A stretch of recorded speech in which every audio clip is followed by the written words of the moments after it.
energy. That positive energy. That positive energy. That's what I'm on, and that's what I'm meant to be. I'm about that positive energy. I know that positive energy. And it's like that. Positive energy. Calm. Positive. Calm. Yeah. You see me, might sound hard than a trap, but I ain't gonna talk no gibberish. I'll talk facts about how we've all been lied to, but we don't care about that. Constant distractions, all setbacks with iPhones and iPads, all that crap. Can't get rid of it, even though at times I'm a hypocrite, struggling, but I never tell myself I'm gonna quit. League of my own, I'm hardly seen around, I'm that ghost. Third eyes open like nobody knows I'm crazy. The most people don't know, so I speak my mind, cause that's what I chose. When I talk real talk, then I expose, cause I got a lot to say, cause I know not just that, the feelings inside most. Like, it's positive energy. I'm about that positive energy. I know that positive energy, that's what I'm bringing, and that's what I'm meant to be. It's all about positive energy. Yeah, positive energy. Yeah, positive energy, that's what I'm on, and that's what I'm meant to be. I'm about that positive energy. I know that positive energy. I'm like positive energy, that's what I'm bringing. Yo, what's good, everybody? Welcome to the Ross Barnett Show. Another Wednesday evening. This week we got a real special guest. This guy, we've had some great guests on, do you know what I'm saying? But this guy, for me, is really different to what a lot of other people are doing, and I think the impact he's making has been huge, and he's been pretty much all over the news, everywhere. His buzz is definitely growing. So without further ado, I want to welcome to the set my like Jasper Thompson. What are you saying, bro? Peace. Welcome. Alright. Barnett, what you saying, bro? How are you? I'm recovering from a wedding I went to on Saturday. Congratulations to Emily and Phil Allen. Went to Berkeley Castle. Okay, where's that? It's out towards... Oh, it's like Gloucester way, isn't it? Yeah, it's like that way. Okay. Yeah, it was wicked. Absolutely, it was in a castle, like all the medieval swords and furniture, pictures of all the people that used to live in the house. It was amazing. Drank a lot. I think I drank at least a bottle and a half of champagne before I even sat down for the meal. It's a light night for you then. Light night, hors d'oeuvres. And, and then went on to the drinking, and it was just a laugh. And I just want to say this: if anybody needs to hire a best man, hire Phil Allen, because his speeches, I've been to 2 weddings where he's done speeches, his speeches are the best. He gets the guys crying, not me obviously, because I don't cry. But he gets, cry, bro? No, I don't cry. Well, never. I got eyes like Weetabix. He gets everyone crying. Everyone crying. Yeah. Absolutely amazing. So congratulations. Cry with laughter. Cry with laughter. Yeah, that's that. Yeah. Emotional. But yeah, that's me. I'm good. All right. Judge, and how are you? Share it. Have you found it? No. Warren. Yeah. Please help, Jazz. How you gotta find the page, innit? Yeah. I think you were about to ask, bruv. It's funny you talk about Weetabix eyes. Yeah, my eyes are mashed up, bruv. All week, it's like I got something in my eyes. My eyes are like, I don't know. Have you had that feeling before? You feel like there's something in your eye, but there's nothing in there. Like sand. Yeah. That's what it feels like. So I went to the chemist this morning.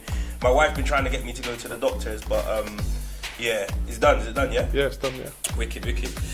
Yeah. So I just went to the chemist and said I'm afraid of the doctors. So I went to the chemist and he just said, yeah, like he gave me something and it seems to be helping. But yeah, I feel a little bit flued up as well. So don't even get too close, Jazz, because I don't know. You might not get out of here in the same condition you came in. Speaking of itchy eyes, my cousin told me that I should get my eyes lasered the other day, and when he's told me the procedure, yeah, I've now changed my mind, because he said your eyes feel not salty, grainy, but they also they put a clamp in your eye to open your eye, and then he put some pad on it to push your eyeball down, and it cuts the lining of your eyeball open, right, so they can then fire this laser into your pupil. There's music playing in the background. And fires the laser into your pupil and you can start smell burning. Then he says they put the eyeball flat back, and then he goes, your eyes feel grainy. That's put me off for life. I would never get that done. And then my wife said, do you want to have it done, babe? I'm like, nah, I'd rather wear glasses. No, but I don't think, like, obviously, you're under anesthetic, like, you're alright, innit? Are you under anesthetic? No, you're awake, you're alive. Nah, but when they do it, bro, you ain't gonna feel no pain, you'll be alright. No, but you can see it. My cousin had it done. He had, like, laser treatment, because he's a boxer, and basically, they weren't gonna grant him a license to box. He had to have his eyes fixed, and he done it, and it's fine. Like, it's no big thing. So I remember when I had to have a full knee replacement. So when you go to the hospital these days, they tend to, rather than knock you out because of the complications, they said that I could have this injection in your lower back. It numbs you all the way down, but you're awake and you can see all that hammering going on. I said, forget that. Yeah, see, I like to go to sleep. Yeah. I prefer to I go was to sleep. so sick after, but I'd rather have that than watch them hammering tongs up my knee. I know. Yeah, I don't blame you. All right, look. Good evening to everybody who's in the show. Big up to Len. Big up to Donna. Donna, let us know. Is the music stopped playing now? Because we're trying to get that engineered. Big up to Laszlo. Big up to Marcus Barnabas. Sean Hines Gregory said yes, Anthony. So he's hailing you up, bro. Big up, Sean. Big up, Sean. Good evening to Shantz Brown. What you saying, Shantz? Who else is in there? Thomas Moore, Joe White. Okay, we got a few people. We got a few people in there. So, guys, man, welcome to the Ross Barnett Show. I also just want to say big up to Linville, to Kareen Leslie, to Benny Ben, to Barnett. On Sunday, we basically did a pilot of a new show that we're creating called the Dirty Bomber Cast on YouTube. Yeah, it's close. But basically, I just want to say thanks to everybody who was part of that, and thanks to those of you who tuned in. The video's not up there at the moment. We basically made it private. We're just reviewing it. But thanks to everyone that was involved. Big up to Wiser and Kai and everybody who was in the comment section. Big up to Lounge Brown. So yeah, that's something that we're basically just working on and we're going to be developing. And yeah, there'll be more of that coming soon. So yeah, you've had someone say hello, Jasper. Someone called Zaradi Tucker. Hey, Zaradi, she's one of my directors. Oh, okay. So there you go. Okay, so guys, basically, for those of you who don't recognize the gentleman to my left, and maybe when you first tuned in, we'd already done that part.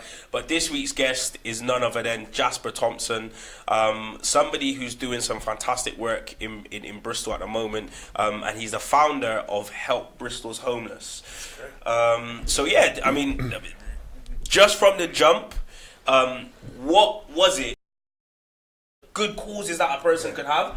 Why was it for you homeless?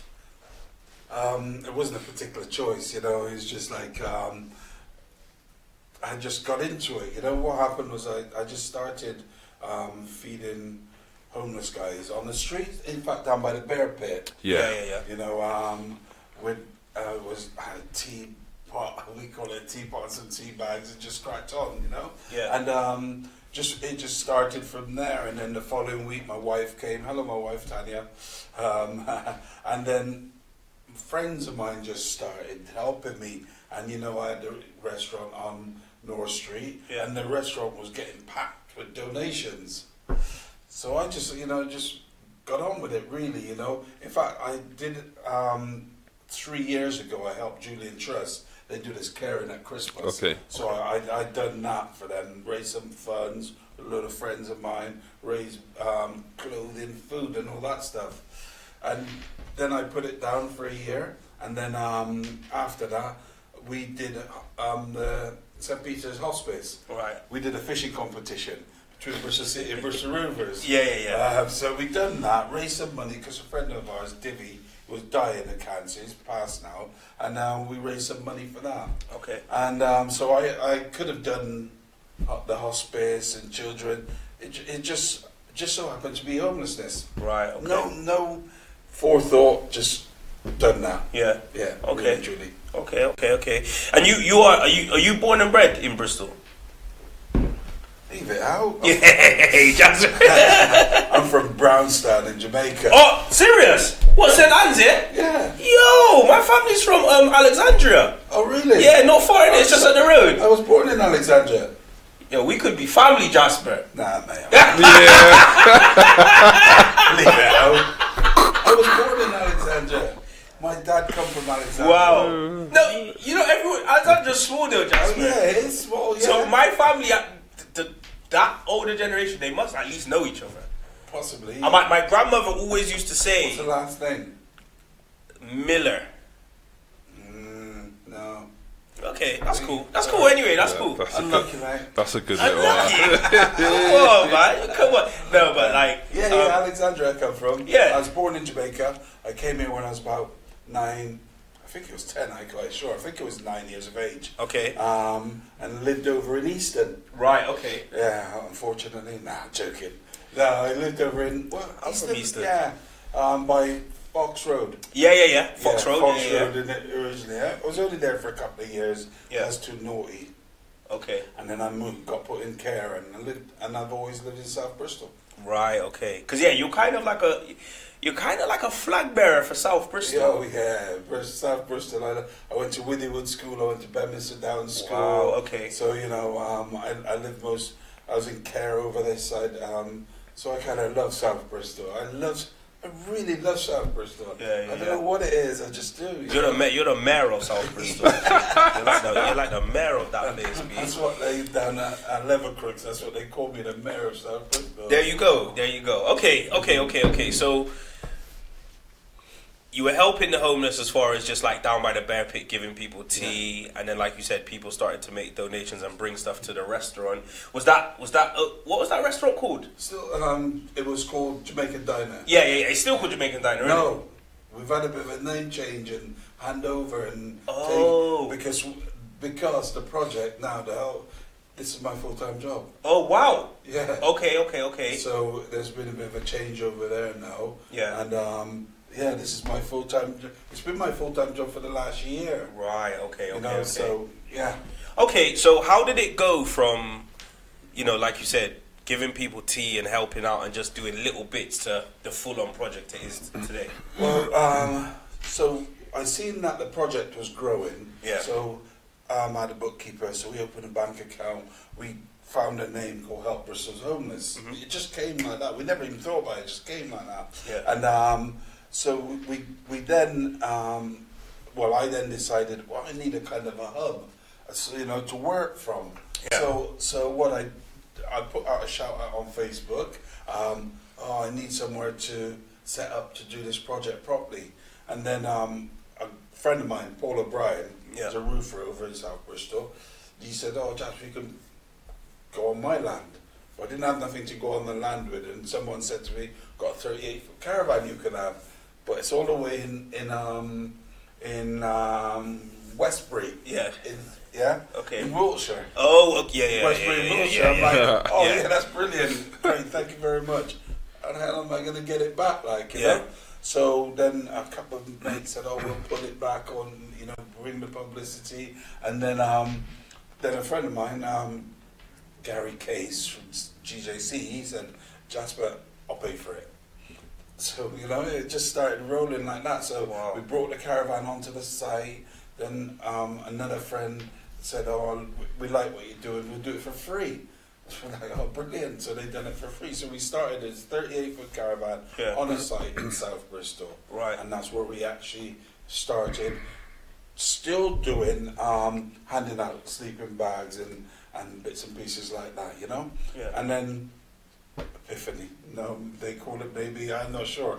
I was there and I was thinking to myself, I wasn't kind of comfortable just giving out sleeping bags and all that kind of stuff. And really, that's how I felt. I felt that the people deserved it more. Yeah. The guys on the street, they're just in doorways and they're expectant.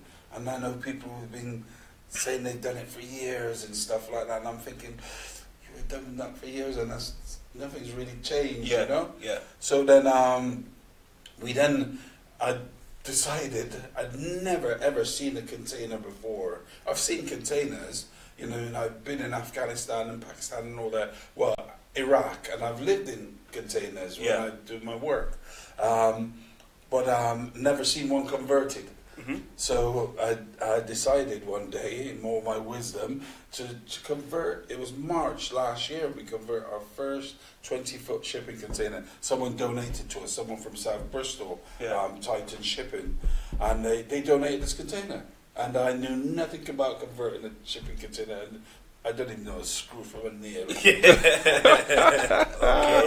So, we just cracked into it. Me, 2 homeless guys, and this one builder. And I just said, yeah, let's put windows there, door there. And they're like, yeah, let's do it. And got it all chopped out and all that. And then it just went from there. And we did our first one, invited a counsellor down to have a look, you know. So they were inviting us to their office. We said, no, come to us. You know? So we, that's what we did. And they come down, and our first container was born or developed. They're called micro flats once they've been developed into a flat. In May last year. Okay. Wow. And we've been flying ever since. Oh my gosh. Sorry. How many have you got now then to this day? Well, we're just finishing our 5th one. You know what I mean? Considering I'm just a one-man band. Yeah. But I'm not actually a one-man band no more, because I got so many people within the community behind me. And not just a community, the whole city. You've been big company. Our solicitors, so it's like Salmon and Burgess. Okay. Burgess big. and Salmon. Big, yeah. Argan 3, they're another one, a company. They do all our planning, all our consultancy. We're just like up there. It's going. So talking about like planning, and you mentioned the council. Did you, at any stage, have you run into any issues? Have there been any challenges with what you're trying to do? Not particularly, What's happened is the council has had to sort of play ball. We've kind of sort of bully them a little bit, you know what I mean? Yeah.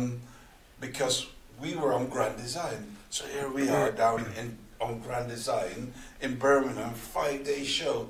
And like people from all over the country, the UK, and we're like, we're from Bristol, help Bristol's homeless. And we're there doing all that, promoting the city and making the awareness of homelessness, like flying the flag.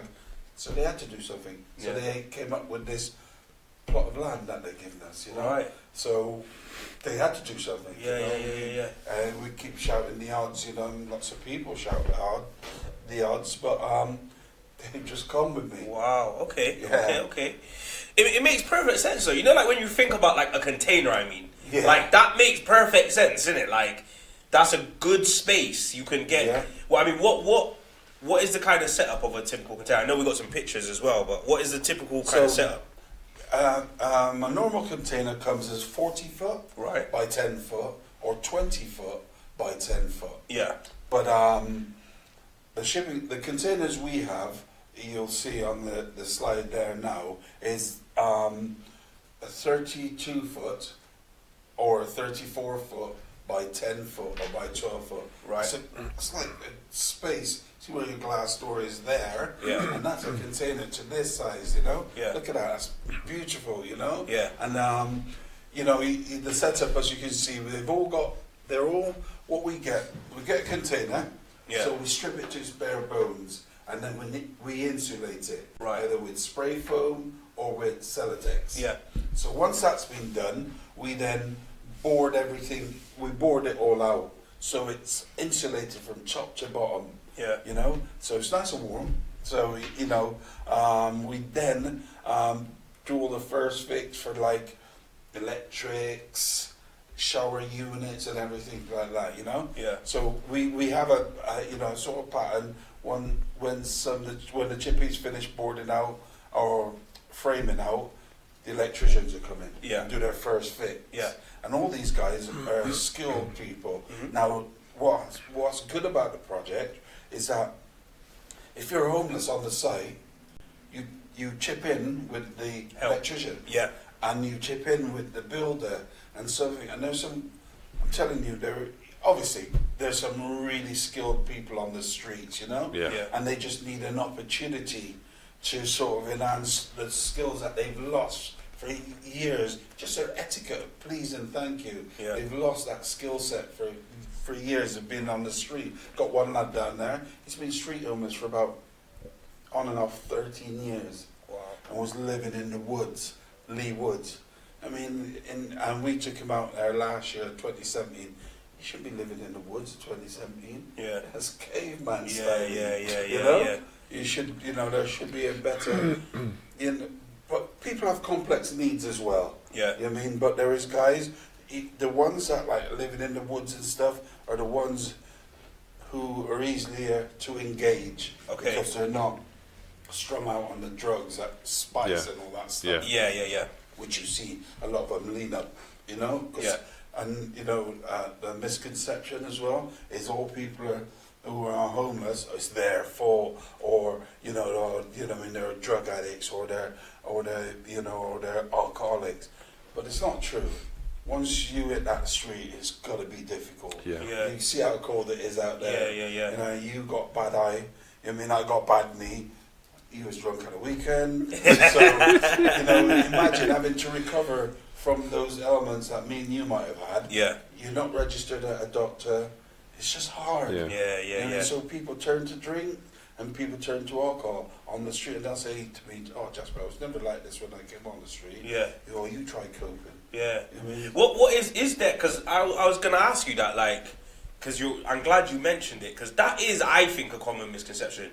And my question is, I am interested to find out how a lot of people do end up homeless, and it's because my personal thought process is, okay, if you want somewhere, I'm touch wood, I'm so fortunate, I've never been in that situation, but my thought process is, you need somewhere to live. Yeah. If you haven't got any money, you go to the council. That's my thought process. Yeah. But where do you find a lot of these people? Is there a theme on where people are falling out of that? Yeah. Well, a lot of people become street homeless, right? Through breakdown of relationships. Right. Okay. Man, they have too much pride, and they aren't going to knock on their friend's door and go, look. Some will and go, look, oh, can you put me up for the night? And your mate might say, yeah, you can sleep on the sofa for a couple of nights. Yeah. You can't sleep on there for a couple of months. Yeah. So then they're not going to go to their family because they feel a bit of a failure. That's what I find. Yeah. When you talk to the guys, they think they're a failure and they failed their family and they feel ashamed. Because, a fact, when the relationship breaks down, the man's got to leave. Yeah. We find more men on the streets than we find women. There are women on the streets, lots of, and that through relationship breakdown, So when that relationship breaks down and you end up on the street, yes, your first thought would be go to the council.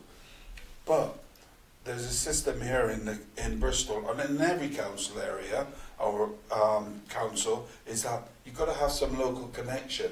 Right. So if you come from Bristol, that's fine. You have that local connection. Yeah. But if you're from Newcastle, Scotland, somewhere like that, and you haven't been, registered here, working here, family, flat, all that stuff within the last 6 months to a year, you ain't got that family connection. Right. So you're going to struggle to get accommodation. Yeah. That's why you see so many people in their doorways in Bristol or in the woods, because they haven't got that family connection and the council won't help them. Right, okay. You think homelessness is homelessness, but there is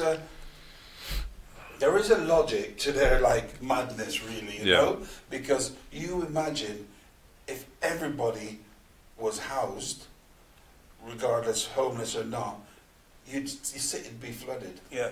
And everyone would go, because it's bad enough now, because when you speak to homeless guys, they'll be like that. Well, you say, why have you come to Bristol? And they'll go, well, we heard that Bristol really look after the homeless. Oh, wow. We're notorious for it. Okay. Very kind-hearted people and that, which is true. Bristolians are like that, Yeah. And they come to Bristol and they actually stay here because they can get food, they can get clothing and everything.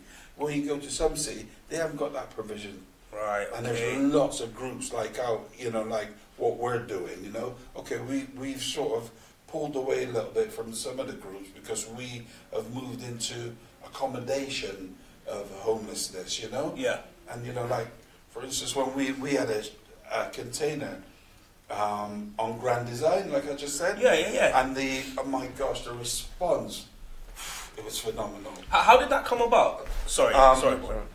What happened was Kevin McLeod's team from Grand Design phoned us and said, "Oh, we hear you ripping it up there, basically, with this container project that you're doing." I'm like, "Yeah." They said, "We want you to showcase it at Grand Design."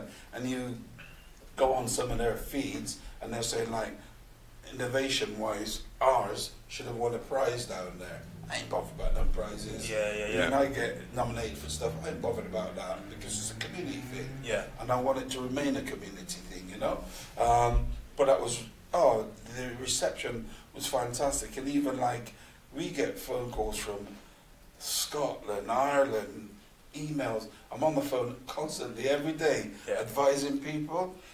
People who's offered me consultancy fee to help them with their project. Wow. And lots of other cities now are just on it. It's amazing. Wow. Well, I mean, I remember seeing you with your first container, and I remember thinking to myself, you know, Bristol at the moment is just, we have so many homeless people, which it never was like that before. And I mean, even walking to work, I would see probably about 25 homeless people. And it would be a point where I would be like, you know, I've got to go and help.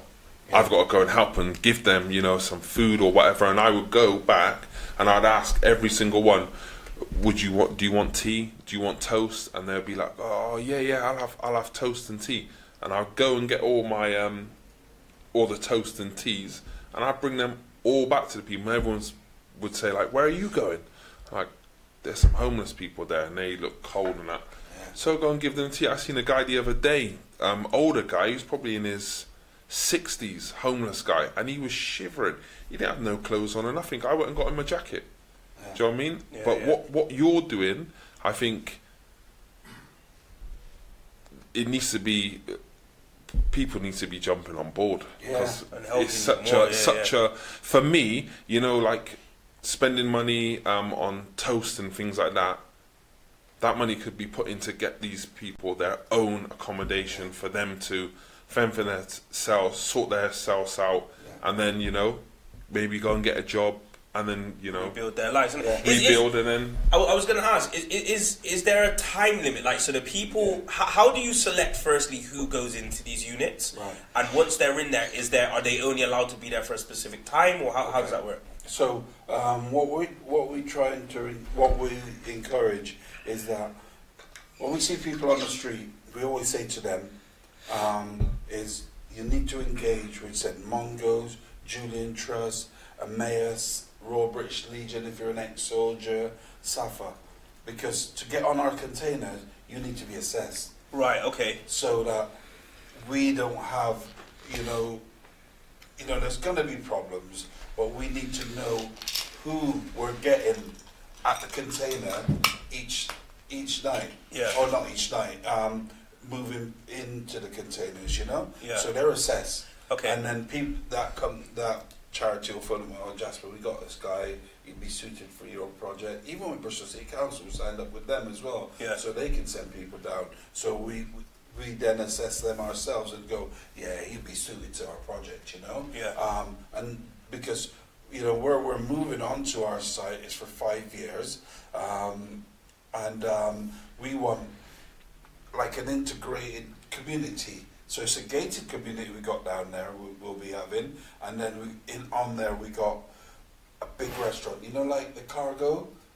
You know, Cargo down there, Cargo One and that, where they got all their. Oh, is that the key?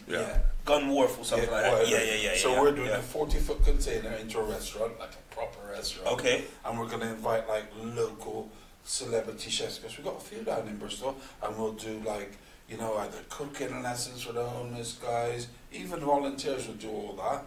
So you can stay on the site for up to a year. Okay. So within that year, we expect, unless you've got real bad mental issues, which we don't we will help them with, but by signposting them, like every Wednesday, Bristol Drug Project's on site.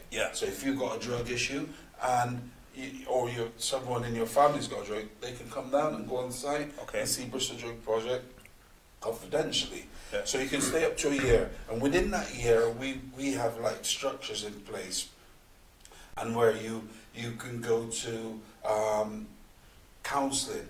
So Bristol City Council is the biggest mob, so you can pick up the phone and go, who I am, what we want, and they'll go, okay, take this number, ring these people, and you can get counselling. So we're not reinventing nothing. Yeah. It's all in place already. Yeah. And so we just fit it in, Yeah. and then direct people to go to these places. So up to a year you can stay, and we've got this bus now, a double-decker bus. Yeah. Because when I first started, I just said, I'm going to get a double-decker bus and a train carriage. Okay. I thought that was quite practical. Yeah. You know what I mean? If you think about it. Yeah. Train carriage. Yeah, Yeah. you know, Yeah. and I was going to put it in a static location, and then people could come onto the bus, onto the train carriage and sleep. Yeah. And but nice, like our bus now was, again, with the help of Bristol City Council.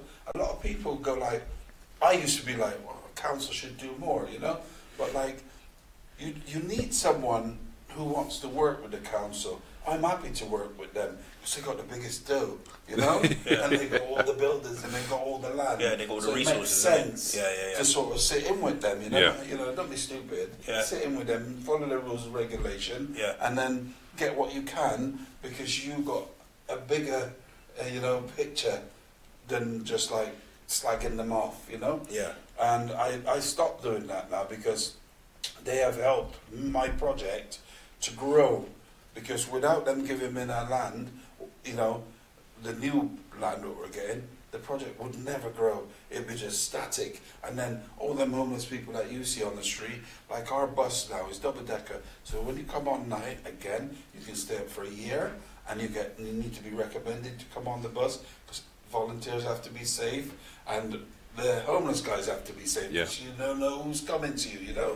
So you can't just roll up. So, on that bus, 12 people can sleep on. That's 12 people off the street, plus 11 in the containers. That's good going. Yeah. Do you know what I mean? For a year's worth of work, you know? Yeah. And, this only was made to happen through the help of the council and also the community and Bristol itself, So they do a little bit, and we intend to have classrooms down there. We've got a building earmarked for a classroom, so lots of things can go on, Yeah. So big things are go on. Big things. So what help do you? I mean, because you said a lot of guys, a lot of the homeless guys were helping to build the containers, electricians. Is it anyone that can come and help off the street? Well, not off the street, but I mean registered, registered electricians or plumbers and things like that. Can they come and say, contact you in some way and say, can we help? Come along, because I'm not an electrician or a plumber. I'm quite crap at DIY to tell the truth, but I would be happy to come and help in any way. You can paint. Oh, I'm a brilliant painter. Yeah. There you go. See, so we put lots of shout out. We get lots of shout out for stuff. Yeah. Electricians, plumbers, all that kind of stuff.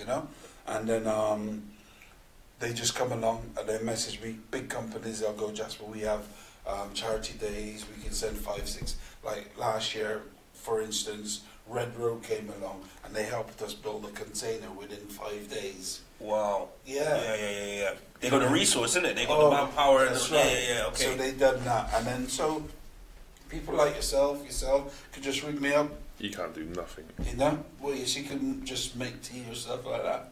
I could got a mean old El Paso fajita. El Paso. Yeah. Sorry, yeah. You can't. Mean. A mean El Paso. So you know what I mean. So there's everyone can do something. Yeah. We got containers that the socks need to go in one box, the jeans need to go in one box, and you get a group of your friends and go, we're going out to help Bristol homeless and help them sort out a bit of admin. Yeah.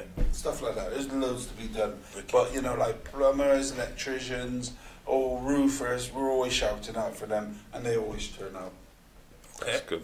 That's good. All right, look, peeps, we're going to go to a little break right now. We've got Jasper Thompson here from Help Bristol's Homeless. We'll be back in a couple of minutes, yeah? Stay tuned.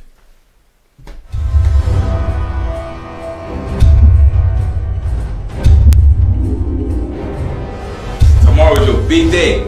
How are you supposed to focus and pass your test if you're not eating properly?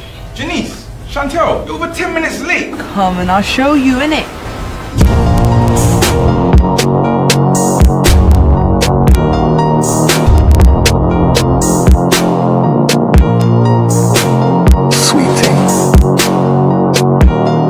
Good luck. Go be a leader, be an achiever. Right now, don't be weaker. It gets so much deeper. They don't believe her. Wanna deceive What you down out, girl? Your attitude stink. You better hope she's chatting shit, yeah? We don't get let. What you done now? We don't get let. We don't get let. We don't get let. So we don't get let.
For a long time, online, love the chat, but they never say you're on site. Fun Babylon for the record, walk in a studio and sang.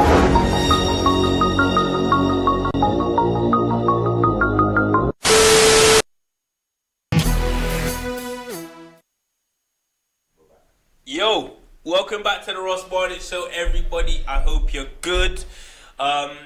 This week's guest, as you probably know, if you haven't, or if you just tuned in, we got man like Jasper Thompson talking to us about the phenomenal project that he's working on. He's founded and is really gathering momentum and steam now. Help Bristol's Homeless. So yeah, man. Respect to everybody who's tuned in.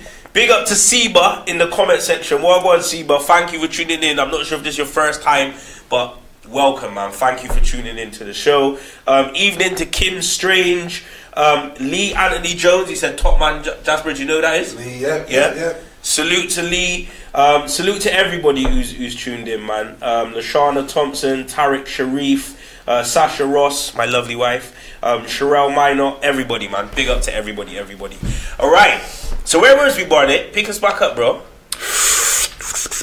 We were talking about people helping randoms. Yeah, just random people coming to do their part basically on helping helping the homeless and helping with these shipping containers with whatever you can do, obviously plumber, electrician, top painter like myself.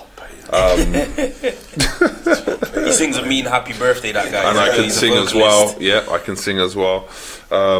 Yeah, we were talking about that. Okay. So 23 people, 12 in the bus, 11 in the containers. Yeah, so 23 people off the streets. So what is kind of like the goal? How many people is there a number that you want to get to? Well, that's our maximum, right? Because we're new. Yeah. New boys on the block. Yeah. So we need to make sure this runs properly, because how I foresee the future of the project is, people are already looking at it from up and down the country, like I said, and we want this to be a blueprint. Yeah. For other cities to go bosh, that's what we want to do. Yeah. This is how they run there. We get people all the time anyway, coming down from like London, Birmingham, Somerset, Plymouth.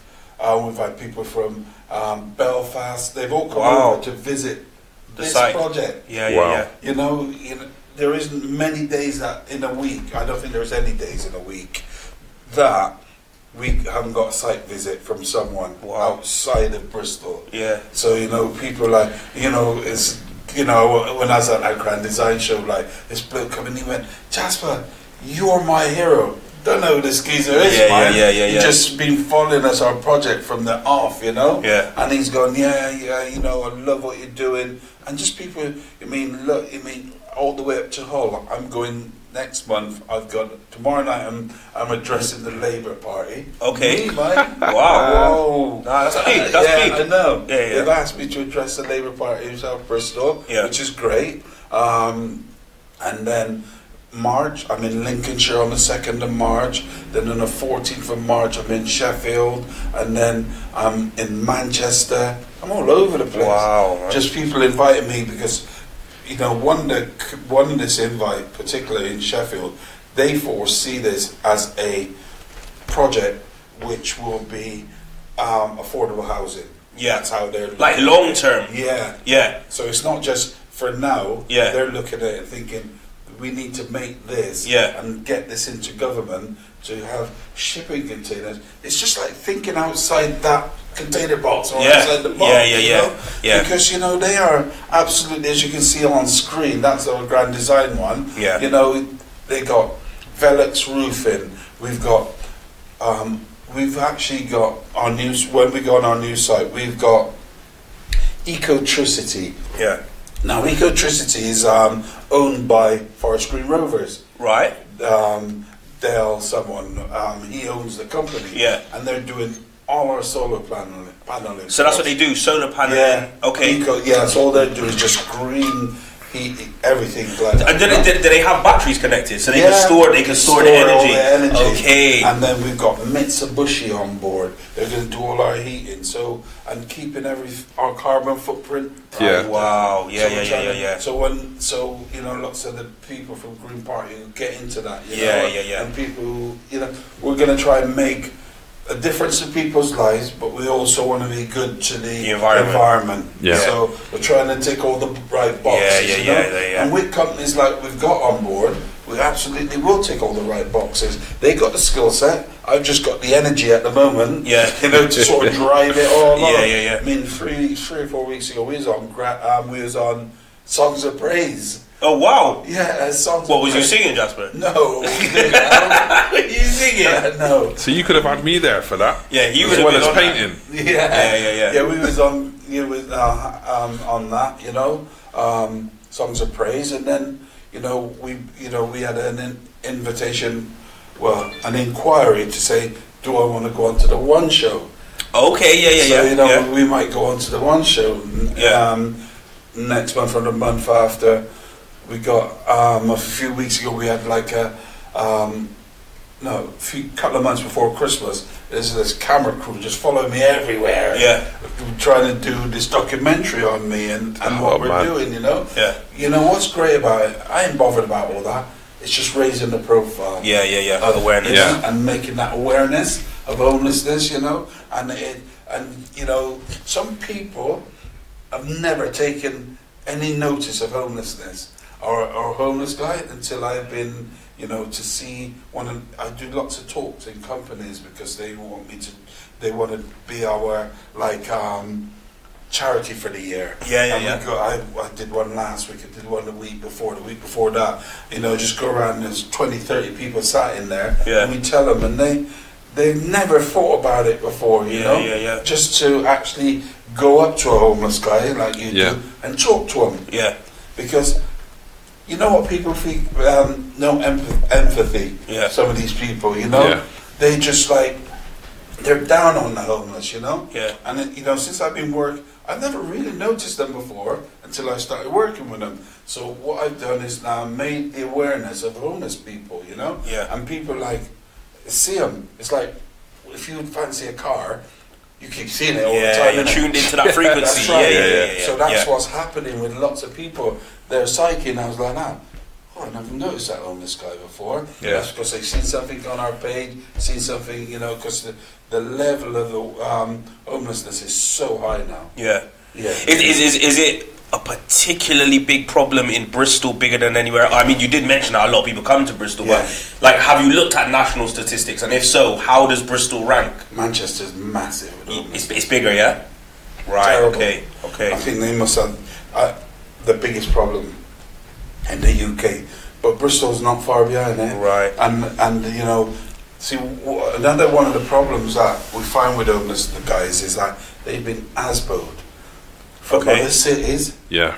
And even in this city, they get ASBO'd from the city centre, like the Bear Pit, for smoking and drinking and antisocial behaviour, which is, fine. You got to sort of look after your city, but what they're doing then, they're pushing them out to places like Bedminster, Ardcliffe, Clevedon, and that's what we're starting to see now. Where that we didn't see that before, but this year, last year, towards the end of the year, I've been to a call out down in Clevedon, where someone said, Jasper, there's a couple of people who's homeless sleeping in Clevedon by the shops. What can you do? So we've gone down, investigate it, and then, I'm like, how'd you end up here? Well, the one was ASBO'd and one travelled in from Wigan and ended up there, Yeah. I said, how'd you end up in Clevedon, being homeless, Yeah, of all the places, nothing wrong with Clevedon, but, from Wigan to Clevedon, it's a bit much. But, the awareness and, of people now is just high. Yeah.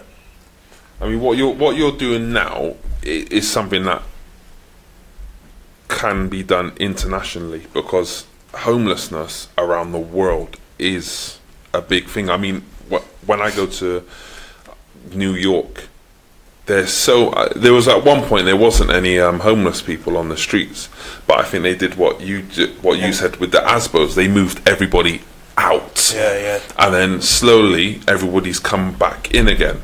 And it's something it's just the idea of what you've had to do, these shipping containers, is such a brilliant idea. And it's mad, like we've got like obviously you said Manchester is a big problem.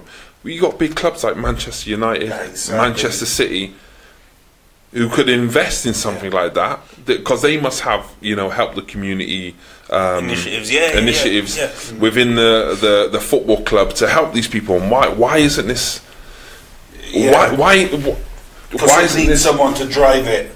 That's what it needs. Someone passionate to go and drive it into them. It's like Everton Football Club. They've got a homeless thing where they've started a project. So they've done it. So clubs like Manchester and United and City, both of those clubs could sort of really make a dent into homelessness with all the money they got. But they just need someone to sort of drive it home down there. And that's, funny enough, we're in comms with them to try and get it, for something done down there and get the club to invest. It's a major problem. In Helsinki, they don't have a homeless problem. There was a documentary on that. No one's on the street. Everybody's house, regardless of their state of mind. They've given them, because the thing is, right, you know what it's like, right? Like you went had a rough weekend, or if you're not feeling well, you just want to get in somewhere safe and warm, and get your head down, and then the next day have a bit of clarity about you, because that's the thing. Getting, you feel brilliant after a good night's sleep. But you imagine these guys are in doorways, clubbers coming along, grabbing their duvets and all that kind of stuff, and and kicking them and all that kind of stuff. They're not going to get a good night's sleep.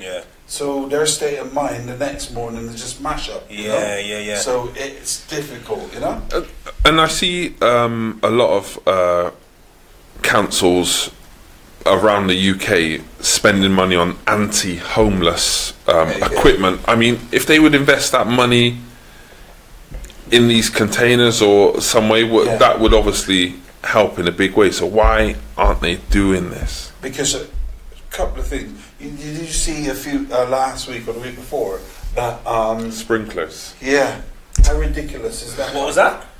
So this shop has had these sprinklers basically installed. So anytime any homeless people go to sleep outside the front of their store, they turn them on. They sprinkle the homeless people. Yeah, which obviously for me, I asked someone about this because obviously your sprinklers are for fire regulations. So how have they got the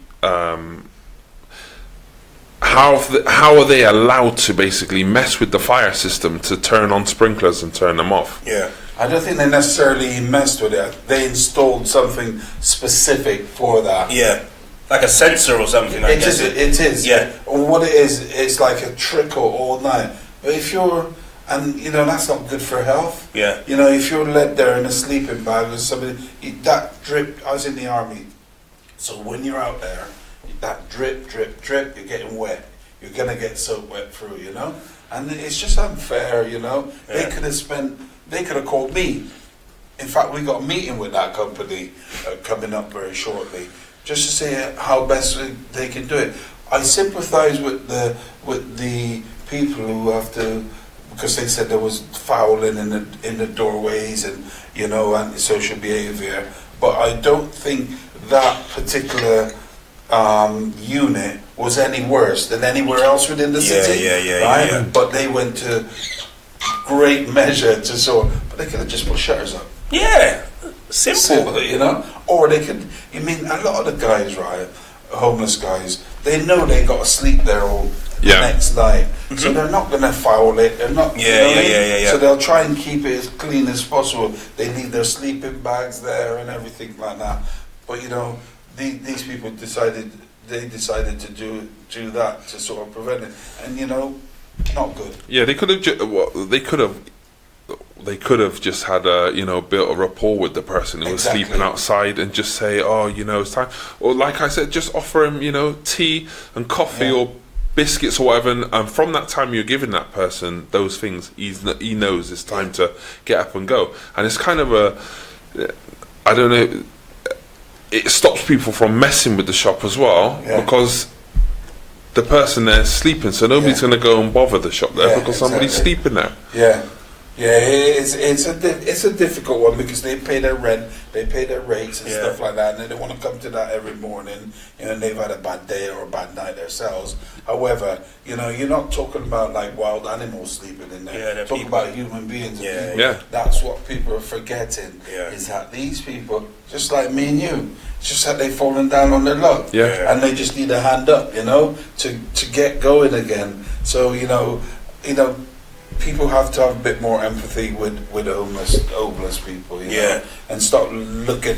Don't look down on them. Yeah, and walk past them every day. If you, some of these guys, right? If you just stop and say, "How you doing, mate? All right? Yeah, I'm all right." They'll just chat to you for 5 minutes out of your day. If you speak to them and go, rather than I say to when I go to some of these lectures and stuff that I do, presentations, I say, don't just give them a sandwich. They might be vegetarian.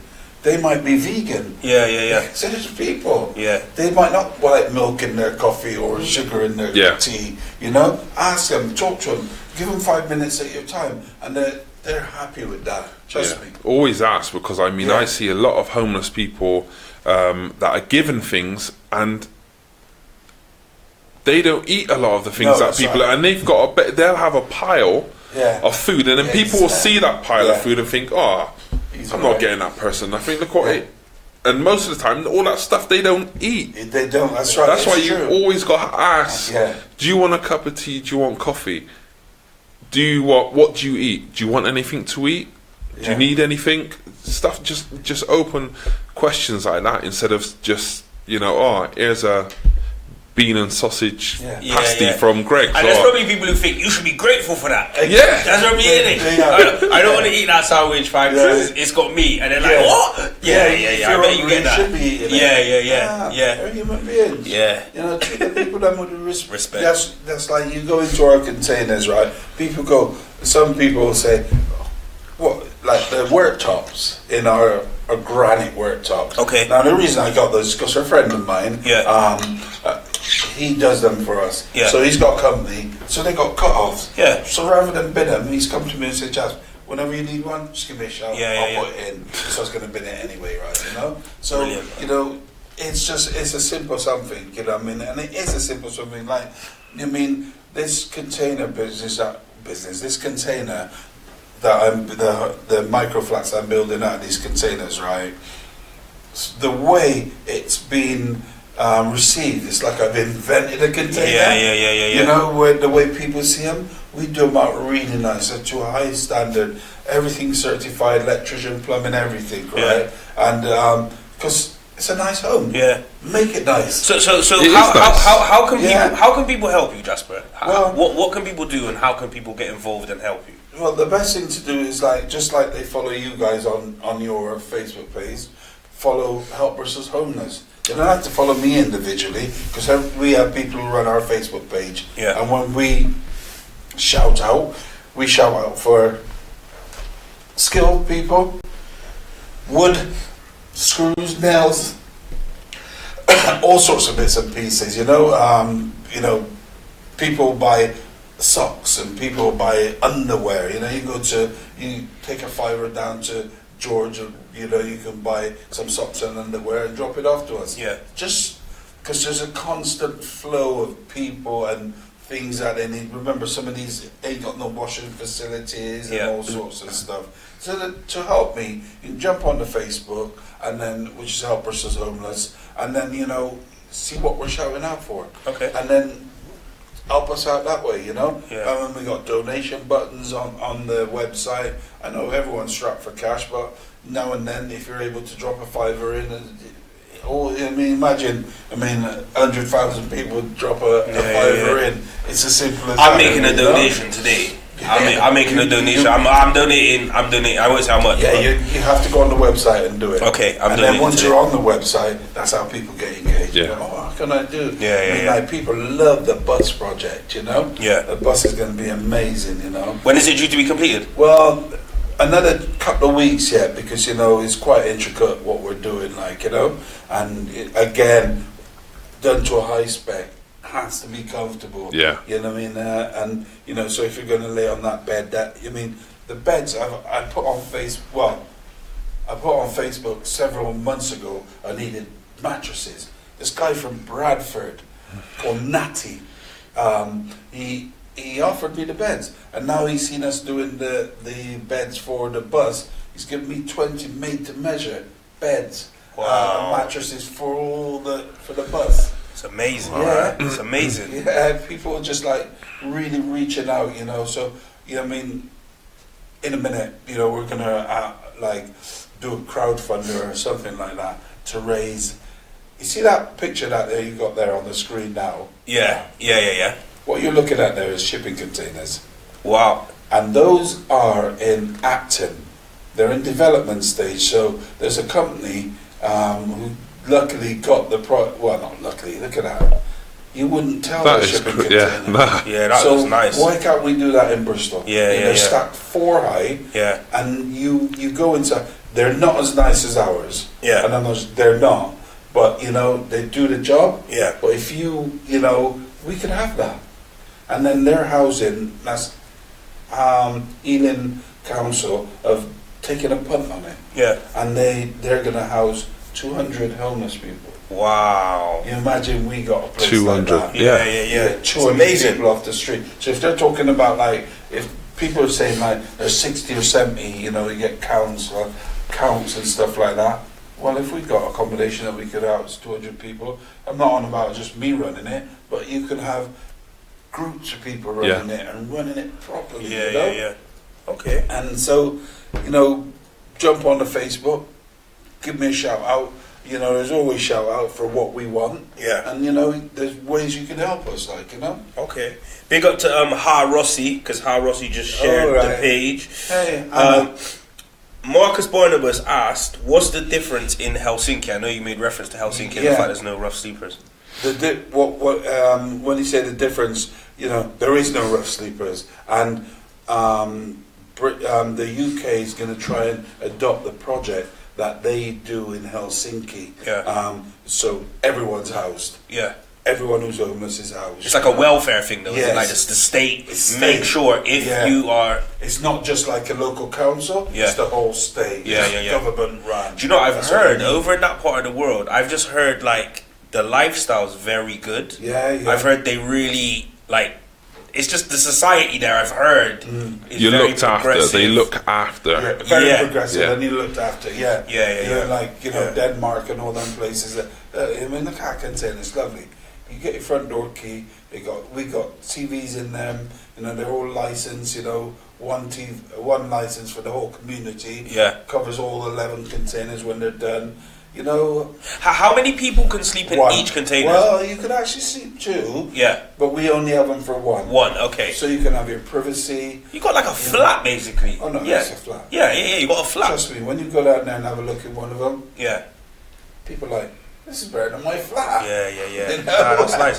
So, with the like you talked about people following the page, listening for the shouts on what kind of things you might need. Yeah. Is there like I know where the site is, but can people just literally go down and drop stuff down to the site, or how do you want that to be? Yeah, you know, usually people, we usually shout out what we want. Okay. Because when people go like, oh, Jasper, you want this? They'll have a clear out. Yeah. Everything. Yeah. And then you got to get rid of it. So Yeah. It's the same thing again. Do you ask Yeah. what is needed rather than exactly. You Yeah. know? And you know, that's one thing I would like to say if people are listening is like, do ask us if we need that. Yeah. Don't just presume we need it because they're homeless. Yeah, And they yeah, just yeah, go yeah, out yeah. it. Yeah. It doesn't work like that. Yeah, You know. yeah. Just be a bit polite for us to us as well, because the thing is, we then got to dispose of your rubbish. Yeah. People bring dirty clothing down there. I mean, like literally dirty underwear and stuff like that. Wow. In a black bin liner and go, there you go, Jess. Cheers, mate. And then you got to dispose of it. Yeah. It's not fair. So just ask us what we want. Yeah. And we will tell you. We're not being ungrateful, because you know we don't want it. It's for homeless people, but they're still human beings. Yeah. You know? Okay. You know, no, don't give us trainers with holes in them and all that kind of stuff. We do get it. Yeah. You'd be surprised. Yeah. You know, we got to put our hand in there and clean it out and sort it out. So just Okay. ask us. All right, cool. Well, look, we got a question. I already know the answer, but somebody said, "Is that Jasper who had the shop on Park Street?" Do you know what I mean? Yeah, yes it is. And do you know what? Do you know, I see people now, they're like, flipping out, I still got one of those Jasper's clothing t-shirts. Yeah, I remember those. They were like polo shirts, That's innit? right, Yeah. Lots of people still have those. Yeah, I still got that Jasper like that, you know? Because you sold designer clothes, innit? Oh yeah, well, you know, when I first opened, because my background's pretty varied, like, you know, I joined the army when I was 21. Yeah. And then I did 12 years in the army. When I got out of the army, I did a course up in London, setting up small business. Yeah. So then I did I sat in the doorway and monitored how many people coming past and all that stuff, foot flow and all that.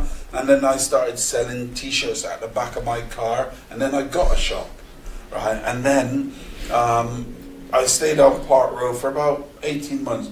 It was too small. Yeah. But I opened that shop right in the middle of the recession back in whenever I can't remember when I opened it. Was it 90s? Yeah, it was in the 90s. Yeah. Man, I used to fly to New York and buy click suits and all that kind of stuff. You know? This guy used to wear click suits. Click suits and matching shoes and Kangol. And then there was no other shops apart from Westworld. Yeah.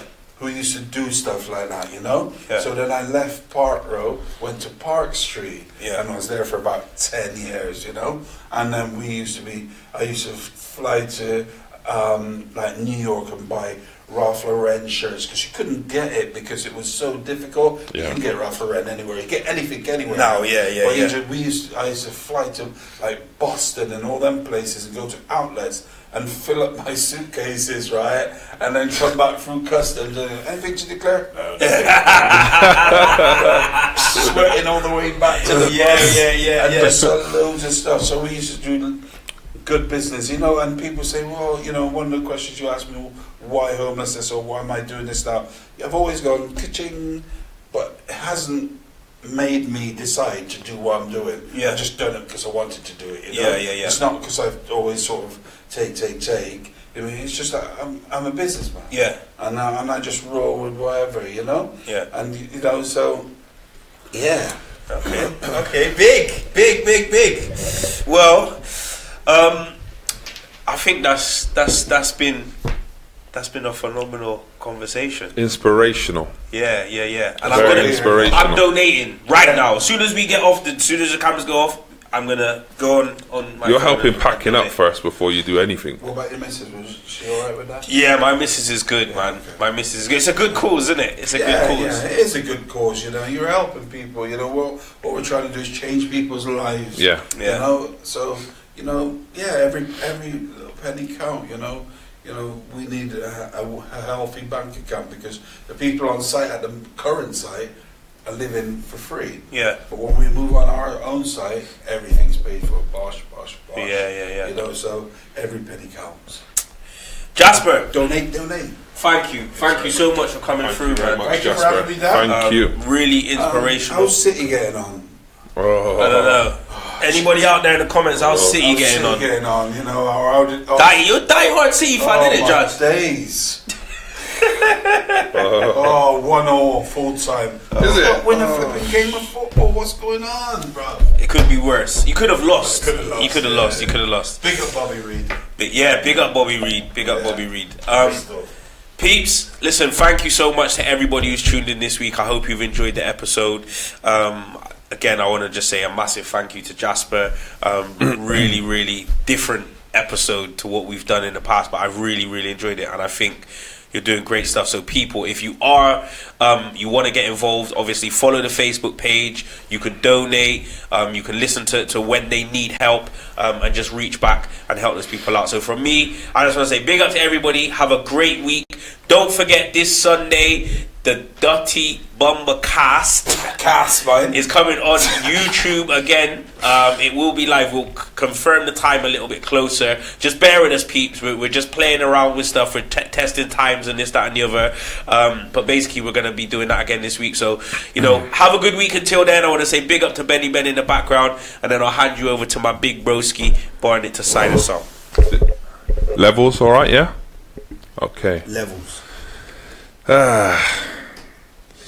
People on the street, they're in a bit of a mess. Lifetime throws us with certain tests.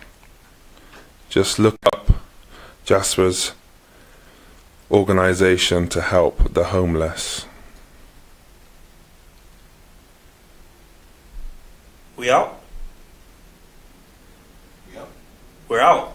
If you love your food and you love your spices, and you want to impress your friends with your culinary skills, why not join me, Sherry Eugene Hart, and him thanks, Pat Hart, for Caribbean Cookery, right here on Made in Bristol TV.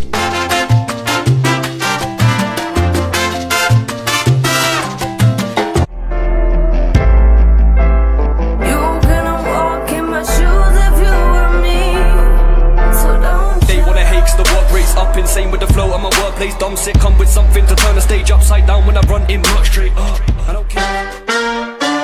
It's Peak Unplugged. It's a new show that takes you beyond music, showcasing the artists and creatives in and around music and entertainment. On IPU, we've got performances from Tyrell, Regime, Ex-Coaching, Sean Evans. Peak documents youth music and Bristol, plus much more. Make it a date for your diaries. Tune in and watch It's Peak Unplugged on Made in Cardiff and Made in Bristol TV.